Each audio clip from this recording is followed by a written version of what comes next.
पवन जी, ये जो दुकान के आगे लगाए हैं इनको हटवाओ भाई।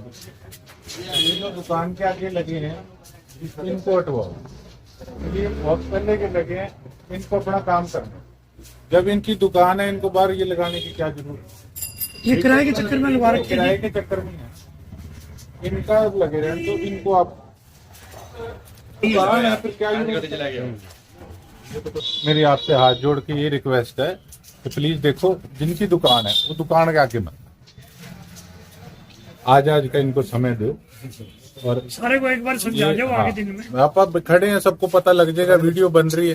हाथ जोड़ के मेरी रिक्वेस्ट है, एक नहीं मानोगा तो मैं उरे बैठ के धरना दे दूंगा, फिर अफसर आके दे मैं थरे आके दे दूंगा। और क्या देखो दुकान के आगे ना आगे इतनी तो जगह इसमें इन्होंने चलो रोजगार दिलाना है, 20 साल से बैठे हैं। अगर हम भी ऐसे लगाएंगे तो फिर बात हो जाएगी, दबेगा आदमी का।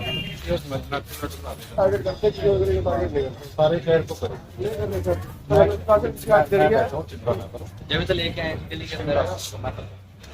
मैं करवाऊंगा जो जायज होया उनको। तो हम लोग कमेटी वाले कहने पे सब कुछ करेंगे, लेकिन सबको बराबर दिया जाए, सबको बराबर चिंता नहीं। मेरी आपसे बस यही हाथ जोड़ के रिक्वेस्ट है। देखो अगर आप कहते हो कि आपकी गली को हमेशा टारगेट करते हैं, हमेशा ही करते हैं। मैं खुद इस चीज का गवाह हूँ, मुझे पता। मैं आया था आपके बीच में, मुझे याद है, मैं भूला नहीं। अगर कोई सही काम की शुरुआत होगी वो भी आपसे होगी। बिल्कुल सर, हम करेंगे। सारे कोऑपरेट सबको बराबर रखे करो जी, सारा बराबर। अब वही आगे आगे लगा तो टपेगा आदमी का, उसका तो दुकानदार का तो फिर भी शर्त है। जो पट्टे वाला है वो तो शाम को फिर अपना उसका तो चूल्हा नहीं बलना। तो कम से कम उनको कहा है, यही रिक्वेस्ट है, आप ही कहना कि भैया उनको होता। आज तो वही है कि देखो मैं तो हाथ जोड़ सकता, तो कल से प्रशासन अपने हिसाब से काम करेगा, सारा परिवार है, ठीक है। लेकिन मेरी जो ड्यूटी है आपको सुधार दिखेगा। कल आपकी दुकानों के आगे बाइकें खड़ी थी ना, मजा आ गया है ना, तो आप उसको देखो। हम लोग एग्री है सर। कोई भी उस प्रकार से होगा तो सबको बराबर लेंगे। मैं समझता हूँ भाई साहब, देखो इन चीजों में सबको कोऑपरेट करना।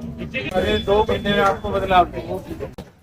हम तो किराया देते नहीं, मैं तो लिहाज में रखता हूँ, कोई किराया नहीं है मेरा। तो कहाँ है आपका पट्टा? यहाँ पे लगता है जी, यहाँ पे बाहर मेरे किराएदार है। साफ पट्टा है क्या? मैं कहाँ जाऊँगा बताओ? छोटा सा पट्टा लगाता हूँ यहाँ पे, मैं कहाँ जाऊँगा? नहीं जी, लिहाज है मेरी, लिहाज में रखूँ पुरानी। आप एक बात बताओ, लिहाज में कौन कोई वो लिहाज है। अब सारे दुकान वाले कहेंगे हमारी किसी से लिहाज है, फिर वो मामला हुई। मैं क्या करूं? मैं इनकी भी मजबूरी है, कोई आदमी बेचारा लगाता है, मजबूरी मिलेगा। मैं मानता हूं आप कौन सा पट्टा उठाते हो? मान लो जो इनके थड़े पे है उसको भी उठाते हो या नीचे वाले का? कम से कम 2 फुट तक। ये ऐसे नहीं है एकदम चकते हैं, ये पूरी बात समझाते हैं, ऐसी बात नहीं है। अच्छा। पहले पूरी बात बताते हैं ये भी। आप थड़े से ऊपर वाला नहीं उठाते? नहीं था आपका लिहाज है ना, उसको बोल थड़े पे लगा दे यार। कोई दुकानदार क्या क्या दिक्कत है? काउंटर लगाते जी, कल तो थड़े के ऊपर पट्टा था, ताले तोड़ के चले इन्होंने। थड़े के ऊपर पड़ा हुआ पट्टा ताला तोड़ के भी ले गए, ताले तक तोड़े हैं। नहीं आप कराओ, कोई दिक्कत नहीं कराओ, और सारे शहर में कराओ, इंतजार नहीं। अब बेशक दुकान वाला बेशक पट्टे वाला, उन्हें का परिवार ही यहाँ से गुजरता है। बिल्कुल है जी, तो वही परेशान होते हैं जी सर। जब सारा मामला सेट हो जाएगा 4 दिन बाद ये खुद कहेंगे हाँ मामला ठीक है। आप लगाओ भैया, आपका लिहाजा लो ऊपर लगा लो, उसको बोल मैं तेरा लिहाजा लो ऊपर लगा दे। ऊपर अपना सामान लगाएगा, मेरा थोड़ी लगेगा। तेरी लिहाज का ही बना ली ना, फिर यूनियन की बात यूं नहीं, मैं क्या करूं बताया। सब सारे ट्रैफिक वाले तुम्हारे भी जाएंगे कहाँ 50। चल एक मिनट भैया वो गल नहीं है, यूनियन की गल नहीं है कि कल उस गली वास्ते सारे ने बोले भी कि ऑप्शन चक्या, चलो कोई गल नहीं, उससे चले गए। उन्होंने गल किया भी इन्होंने उसी नोटिस देवांगे, सानू क्यों नहीं नोटिस दिता? इससे लेके यहाँ तक भाई साहब 3 बार खुद मैंने माने में क्या मैं क्या कहता हूँ कि और हाथ जोड़ जोड़ के रिक्वेस्ट कर दी। मैं कह रहा हूँ 5 साल पहले अपनी एक आया था, जंग शुरू करी थी इसी की चीज के खिलाफ भी, नाजायज नहीं होनी चाहिए। आइए मैं वही आपको कह रहा हूँ। ठीक है जी। अब मैं उधर आया था भाई साहब कमेटी वाली गली में। मैं बताता हूँ जो पट्टे लगे हैं वो आज भी वहीं लगे। वो भाई ये आया, ये कहते उनको हटवाओ। मैंने क्या कहा, मैं कहा वो नहीं हट सकते भाई, 20 साल से वो लगे हुए हैं। वही आज भी मैं उसी बात मैं पे वही हूँ। बताता हूँ हाँ। वैसा भाई मैं एक बात हूँ आपको, जो थड़े पे है उनको इतना दे रखा है कि भाई आप ऊपर लगा लो, हम नहीं छेड़ते, लेकिन रोड पे लेके आएंगे कहाँ तो बाइक खड़े होंगे वही तो बता और रहा हूँ कहाँ भाई साहब। ट्रैफिक अब एक टपेगा। मिनट, ये आपका उठवा दिया, इनका रह गया, तो ये आप पता क्या कहोगे, उसका क्यों नहीं उठवाया? या तो रोटी कोई खाए ना खाए तो सारे खाए। दुकान वाला कैसे रोटी नहीं खाएगा? आप जिसकी बात दुकान वही कह रहे है हैं। वो अपनी दुकान दे दे, ये किराए पे दे दे, उसको चलाए। लेकिन इसका ये मतलब तो नहीं ना दुकान के आगे फट्टा लगा किराए पे। दुकान के आगे फटने की बात सारा पता है नहीं, आप कोई भी दुकान वाले से पैसा पूछो, कोई भी दुकान वाले को एतराज नहीं है। दुकान नहीं ले सकता, थड़े के ऊपर तो लगा सकता यार, है। आज दुकान अब सारों को रोड पे तो नहीं उतार सकते। क्या कहना चाहेंगे? मोता मार्केट पहुंचे हैं आप। देखिए, हमारे यहाँ पे व्यापारी भाइयों ने कोई निरीक्षण कराया गली का, जहाँ अतिक्रमण कल यहाँ पर कई फट्टे वगैरह उठाए गए हैं। अब उसमें 2-3 चीजें आ रही हैं। तो देखो, ये भी अपनी तरफ से गलत नहीं है, इनका रोजगार चल रहा है और जो लोग यहाँ से गुजरते हैं उनका भी कसूर नहीं है। और हम लोग भी ये चीज सोचते हैं कि अगर किसी प्रकार से इनको ना रोकेंगे तो सारा ट्रैफिक जाम होता है। ये रोडी बाजार मेन जाम है और जाम की स्थिति तो ऐसी है, एक जगह लग गया तो वो दूर तक फिर मार करता है। अब इनकी बात भी ठीक है। अब ये इस प्रकार से चाहते हैं कि पट्टा लगे, थोड़ा अंदर लगे। अब देखिए, सच्चाई ये है, सारे मेरे परिवार के हैं, बुरा कोई माने ना। आज कोई फट्टा ऐसे लगा देगा, 2 दिन कोई कर्मचारी नहीं रोकेगा तो फट्टा फिर ऐसे लगा देगा। अब लोग भी, मैं तो देखो हाथ जोड़ सकता, कई बार हमारे साथ भी नहीं मानते। अब कल एक वीडियो मैंने डाला, अच्छी वाली दुकान है, 8-9 फुट आगे तक सामान रख रखा। रात को फोन आया कि भाई वो अपने रिश्तेदार की। अब इसमें भी कोई दराई नहीं, जिनका फोन आया मेरे बड़े भाई लगते हैं, बड़े एहसान है उनके मेरे पे। तो मैंने यही रिक्वेस्ट उनसे हाथ जोड़ के की कि मैं इसको अभी डिलीट कर रहा हूँ, लेकिन हम व्यवस्था बना के रखें। सारा शहर मेरा परिवार है। मुझे पता है कि एज ए पॉलिटिशियन भी मेरे लिए कितनी कठिन चीज है। मैं यहाँ पर पहले भी आया था, तभी यही बात हुई थी कि किस प्रकार से कोई पट्टी खींच दें, किसी प्रकार से रोजगार इनका भी चले। अब एक इससे आगे गली है, एक तरफ तो कमेटी की दीवार के साथ फटे लगे हुए हैं, वो 20 साल से अपना रोजगार चला रहे हैं। कितने फुट की गली है जी? वो 12-15 फुट की, 12-15 फुट की, जोर मार के 14 फुट की गली होगी चौड़ी। एक तरफ फटा लग गया, वो 20 साल से अपना काम चला रहे हैं। वो कहाँ जाएंगे, उनको नहीं वहां से हिला सकते।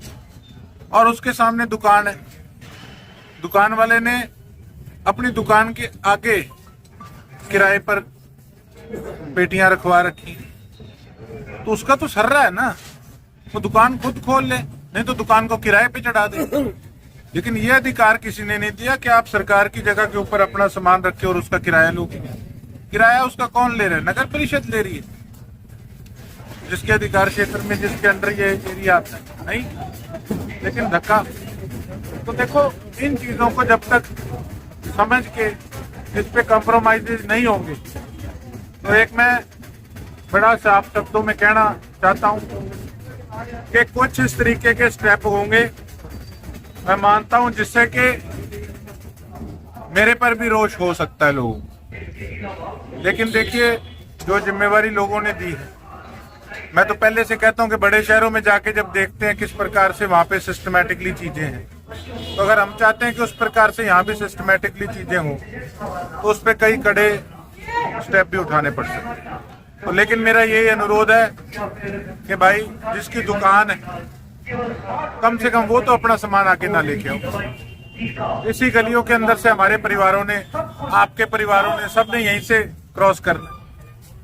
और कितना बुरा हाल है, लोगों, पैदल नहीं आदमी टप सकता। तो कहीं ना कहीं ये सबको सोचना होगा। अकेला इसमें एमएलए, सरकार या प्रशासन अकेला कुछ नहीं कर सकता। सबको इकट्ठे मिलके इस चीज पे विचार करना।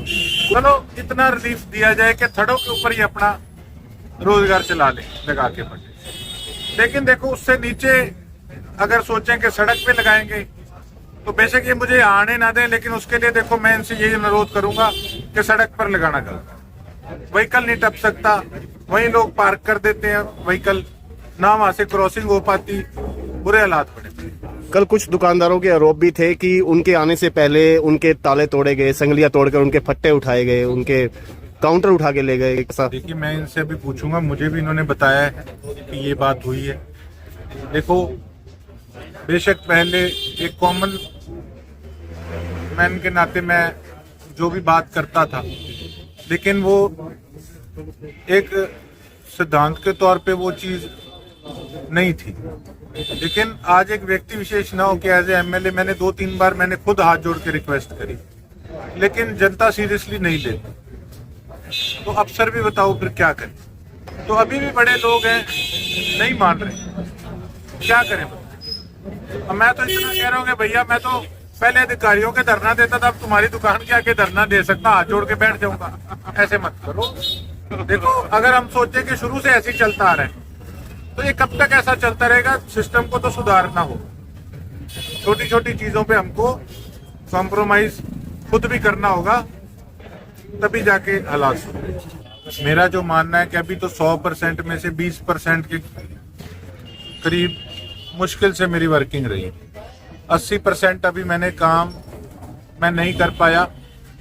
कुछ ये शादियों का सीजन था, हर जगह आना जाना, दुख सुख में हर हफ्ते हमारी कमेटियां जो विधानसभा में बनी उसकी महीने में 4 मीटिंग होती है, हर हफ्ते मीटिंग होती है, उसमें भी सारा सिस्टम नया है, उनको समझने में भी समय लग रहा है।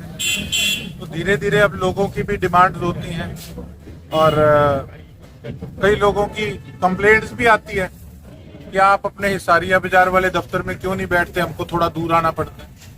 लेकिन परमात्मा की मेहर से इन सब भाइयों के बुजुर्गों के सहयोग से आज इस योग्य बनाया है कि जब शिकायतें सुनते हैं तो 600-700 के करीब लोग शाम को या दिन में होते हैं। तो यहाँ अगर बैठूंगा तो ये सारे 2-3 बाजार जो हैं वो ट्रैफिक जाम होंगे, सबको तकलीफ होगी। तो इस करके क्षमा चाहता हूँ कि वहाँ पर लोगों को बुलाकर शिकायतें सुनते हैं।